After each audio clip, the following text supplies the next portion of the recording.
Hello everyone, welcome to our YouTube channel keep it simple. आज के video में हम बात करेंगे कि भारतीय एयरटेल ने टेलीकॉम इंडस्ट्री में इतने कंपटीशन के बाद भी अपने टैरिफ को बढ़ाया क्यों है। और इसके अलावा ट्राई ने जो मोबाइल सब्सक्रिप्शन का सितंबर का डेटा रिलीज किया है, उसमें जियो ने 1.9 करोड़ सब्सक्राइबर को लूज किया है। तो ये दोनों ही टॉपिक हम इस वीडियो में डिटेल में डिस्कस करेंगे और ये भी बात करेंगे कि क्या एयरटेल का शेयर हमें करंट प्राइस पे लेना चाहिए या नहीं। और आगे बढ़ने से पहले अगर आपने अभी तक चैनल को सब्सक्राइब नहीं किया तो प्लीज सब्सक्राइब करके हमें मोटिवेट कीजिए। तो सबसे पहले अगर हम बात करें लेटेस्ट न्यूज की, तो भारतीय एयरटेल ने कल यानी कि 22 नवंबर को अनाउंस किया कि ये अपने प्रीपेड प्लान्स के टैरिफ को 25% तक बढ़ा देंगे और जो नए टैरिफ्स हैं वो 26 नवंबर से लागू हो जाएंगे। और इससे इनके जो मंथली प्लान है 500 रुपए तक महंगे हो जाएंगे और इनका जो बेस प्लान है जो कि अभी तक 79 रुपीज का था, वो 99 रुपीज का हो जाएगा। और इसको देखते हुए उम्मीद है कि जो दूसरे इनके राइवल्स हैं जियो और वोडाफोन आइडिया, वो भी अपने रेट बढ़ाएंगे। रादर जब मैं ये वीडियो रिकॉर्ड कर रहा हूं तो ये न्यूज आई है कि वोडाफोन ने भी अपने जो टैरिफ्स हैं वो 20 से 25% तक बढ़ा दिए हैं और उनके जो नए रेट हैं वो 25 नवंबर से लागू होंगे। तो अब अगर बात की जाए कि भाई एयरटेल इस टाइम में प्राइस क्यों बढ़ा रहा है जबकि ऑलरेडी टेलीकॉम सेक्टर में बहुत ज्यादा कंपटीशन है, और खासकर एयरटेल और वोडाफोन तो अपने सर्वाइवल के लिए स्ट्रगल कर रहे हैं जियो के सामने।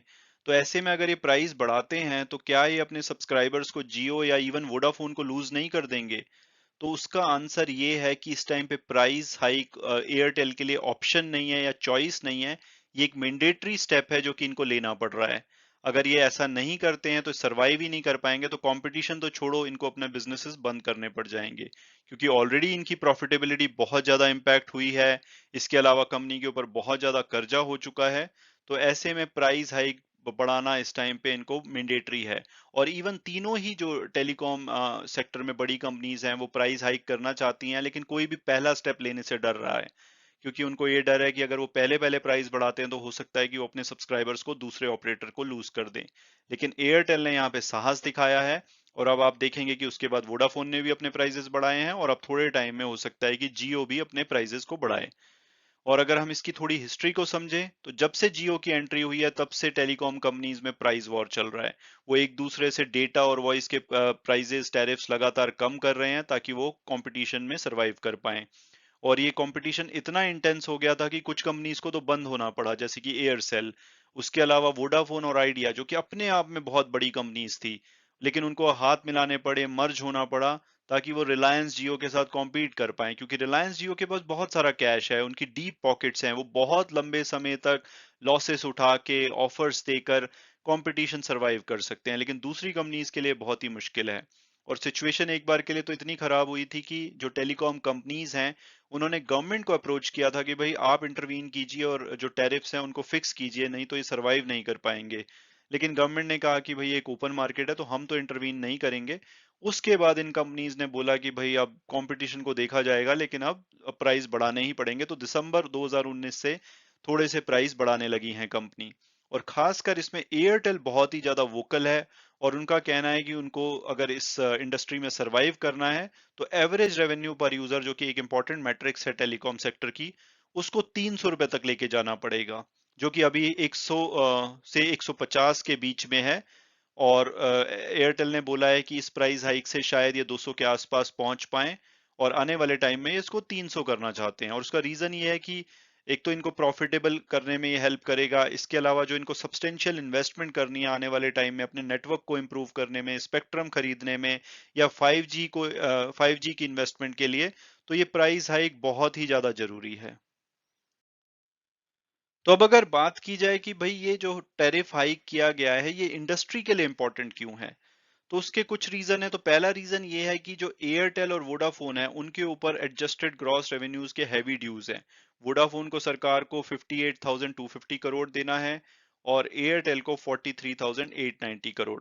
हालांकि सरकार ने इनको मोरेटोरियम दिया है 4 साल का, यानी कि 4 साल के लिए अपनी जो ड्यूज हैं उसको पोस्टपोन कर सकते हैं, लेकिन अल्टीमेटली जब 4 साल खत्म होंगे तो इनको पे करना है। तो उसके लिए फंड्स अरेंज करने हैं, तो उसके लिए इनको प्रॉफिटेबल होना पड़ेगा और प्रॉफिटेबल होने के लिए ये एक मेजर स्टेप है कि ये अपने प्राइस हाइक को बढ़ाएं, रेवेन्यू बढ़ाएं, ताकि ये प्रॉफिटेबल हो पाए। इसके अलावा जो आने वाले टाइम में इनको 5G मोबाइल सर्विसेज के लिए इन्वेस्टमेंट करनी है, तो वो मीडियम टू लॉन्ग टर्म में ये जो प्राइस हाइक है ये उसमें हेल्प करेगा। और इसके अलावा जैसा कि मैंने बोला कि तीनों ही प्लेयर्स चाह रहे थे कि कोई भी जो ऑपरेटर है वो पहला स्टेप ले, क्योंकि वो पहले स्टेप लेने वाले नहीं बनना चाहते थे। तो जैसे कि अब एयरटेल ने लिया है, उसके बाद वोडाफोन ने लिया है, और आने वाले टाइम में आई एम श्योर कि रिलायंस जियो भी कुछ प्राइस हाइक करेगा। और जो भारतीय एयरटेल का जो प्राइस हाइक है वो प्रीपेड प्लान्स पे किया गया है, और ये इनके 95% जो यूजर बेस है उनको इम्पैक्ट करेगा। तो अब अगर बात की जाए कि भाई जो ये टैरिफ हाइक किया गया है ये किस यूजर सेगमेंट को सबसे ज्यादा इम्पैक्ट करेगा, तो ये इम्पैक्ट करेगा जो बॉटम में आते हैं पिरामिड के उन यूजर्स को, यानी कि जो कि छोटे से अमाउंट दे के अपने फोन को जस्ट एक्टिव रखना चाहते हैं ताकि उनके पास अपना इंडिविजुअली नंबर हो। तो एनालिस्ट मान रहे हैं कि अब उस सेगमेंट में थोड़ा सा कंसोलिडेशन देखा जाएगा, यानी कि हो सकता है कि एक फैमिली में पहले सभी मेंबर्स के पास फोन होते थे, लेकिन अब वो एक या दो फोन को ही सिर्फ रखें ताकि वो उसको मंथली पेमेंट करके एक्टिव रख पाएं। इसके अलावा जो अभी हाइक किया गया है उसमें से एयरटेल ने 3 GB डेली डेटा प्लान जो है उसके अभी हाइक नहीं किए हैं, एटलीस्ट अभी के लिए। तो उसके जो यूजर हैं ये उनको इम्पैक्ट नहीं करेगा। और इससे पहले भी जुलाई में एयरटेल ने थोड़ा सा अपना प्राइस बढ़ाया था, हालांकि वो इतना बड़ा नहीं था। वो तब उन्होंने कॉर्पोरेट और एंट्री लेवल जो प्रीपेड प्लान थे उनके प्राइसेस बढ़ाए थे। तो अब अगर बात की जाए कि भाई प्राइस हाइक के अलावा और क्या चल रहा है इस सेक्टर में, तो ट्राई यानी कि जो telecom regulatory authority of India है उन्होंने सितंबर सब्सक्रिप्शन डेटा शेयर किया, और उनके हिसाब से जियो ने सितंबर के महीने में 1 करोड़ 90 लाख सब्सक्राइबर्स लूज किए हैं। और इसी महीने में वोडाफोन ने 10,77,000 सब्सक्राइबर्स को लूज किया है। हालांकि इस टाइम पे जबकि दोनों बड़े प्लेयर्स ने सब्सक्राइबर लूज किए हैं, एयरटेल के सब्सक्राइबर्स 2,74,000 से बड़े हैं, और ये तब है जबकि अभी उन्होंने पीछे भी प्राइस हाइक किया था, तो ये उनके लिए एक अच्छी खबर है। और ओवरऑल अगर टेलीकॉम सेक्टर की बात की जाए तो 2 करोड़ 7 लाख सब्सक्राइबर वायरलेस के कम हुए हैं सितंबर के महीने में। तो अब टोटल ओवरऑल इंडिया में मोबाइल सब्सक्राइबर्स की बात की जाए तो 116 करोड़ 60 लाख सब्सक्राइबर हैं, जिसमें से सबसे ज्यादा जियो के पास हैं 42 करोड़ 48 लाख, और एयरटेल के पास 35 करोड़ 44 लाख, वोडाफोन आइडिया के पास 26 करोड़ 99 लाख। और अगर प्राइवेट सेक्टर की बात की जाए, जो कि प्राइवेट सेक्टर में प्रोवाइडर हैं टेलीकॉम सर्विसेज के, उनके पास 89.99% शेयर है, और बाकी का 10.01% शेयर बीएसएनएल और एमटीएनएल के पास है।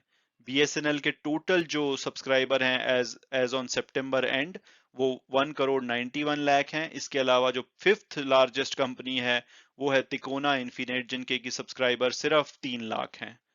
और अगर बात की जाए जियो की कि भाई 1 करोड़ 90 लाख यूजर्स इन्होंने क्यों लूज किए, तो उसका रीजन इन्होंने बताया है कि जब सेकेंड वेव पीक पे थी तो इन्होंने कुछ जो बॉटम पिरामिड पे लोग आते हैं उनको उनके लिए कुछ इनिशिएटिव लिए थे ताकि वो अपने फोन को एक्टिव रख पाएं।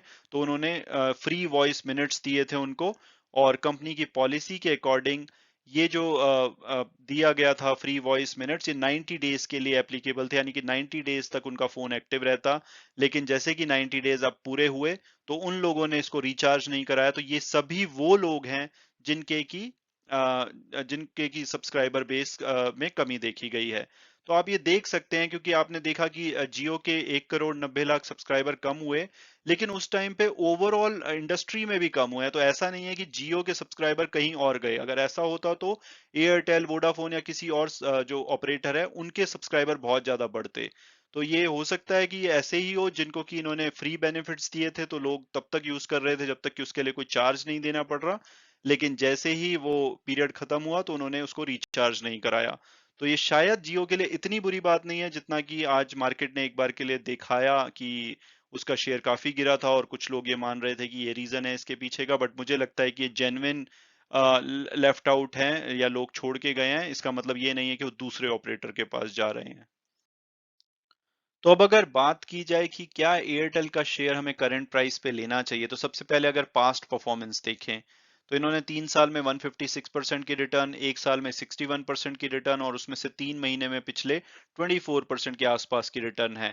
और पिछले एक महीने और एक वीक में भी इसने अच्छी रिटर्न दी है। तो हम बोल सकते हैं कि शॉर्ट टर्म या लॉन्ग टर्म दोनों में ही इसने अपने इन्वेस्टर को अच्छी रिटर्न्स दी हैं। और अगर बात की जाए ब्रोकरेज हाउस रिपोर्ट्स की, तो 4 नवंबर को मोतीलाल ओसवाल ने एक रिपोर्ट पब्लिश की थी और इसका टारगेट 860 का दिया था। और टिकर टेप के प्रोडक्टिव एनालिसिस के हिसाब से इसका एवरेज प्राइस 796 आता है, हायर साइड पे 904 और लोअर साइड पे 662। जो आज जब मैंने ये वीडियो रिकॉर्ड किया तो 742 के आसपास इसका प्राइस चल रहा था, तो हम बोल सकते हैं कि अभी अपने एवरेज प्राइस से काफी नीचे पे अवेलेबल है। और ये तब है जब पिछले एक महीने में इनका शेयर 9% तक भाग चुका है। तो हम बोल सकते हैं कि काफी अट्रैक्टिव प्राइस पे अभी अवेलेबल है। और अगर हम इसके फंडामेंटल की बात करें तो 4,22,000 करोड़ से ज्यादा मार्केट कैपिटलाइजेशन है, यानी कि एक लार्ज कैप कंपनी है। वैल्यूएशन इसका देखना भी सेंस नहीं बनाता, क्योंकि कंपनी अभी लॉस में है, इसके अलावा कंपनी के ऊपर डेट बहुत ज्यादा हाई है, तो ये चीजें फंडामेंटली अच्छी नहीं लगती। लेकिन अभी इसकी री रेटिंग हुई है, क्योंकि जैसे कि ये प्राइस बढ़ाया, इससे इनको प्रॉफिटेबल होने में हेल्प मिलेगी। और उसके अलावा जो पीछे सुप्रीम कोर्ट की कुछ जजमेंट आई है, तो उससे कंपनी को काफी ज्यादा फायदा हुआ है। तो आने वाले टाइम में मुझे उम्मीद है कि ये शेयर काफी अच्छा हो सकता है, तो किसी भी करेक्शन पे आप इसको लॉन्ग टर्म के लिए ले सकते हैं। जो दिवाली पे मैंने एक साल के लिए 18 शेयर दिए थे, उसमें से ये टॉप 11 शेयर्स में इंक्लूडेड था।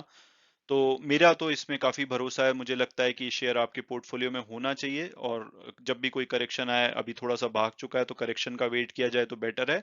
लेकिन अगर अभी भी लिया जाए तो यहाँ से लगभग 20% के आसपास की रिटर्न आपको एक साल के अंदर दे सकता है। और वीडियो क्लोज करने से पहले मैं हमेशा की तरह डिस्क्लेमर दूंगा कि अगर आप किसी भी शेयर में इन्वेस्ट करना चाहते हैं तो अपनी फर्दर रिसर्च कीजिए, अपने फाइनेंशियल एडवाइजर से बात कीजिए। उसके बाद अगर आप कंफर्टेबल फील करते हैं तभी आप उसमें इन्वेस्ट कीजिए। Thanks so much for watching the video and God bless you all.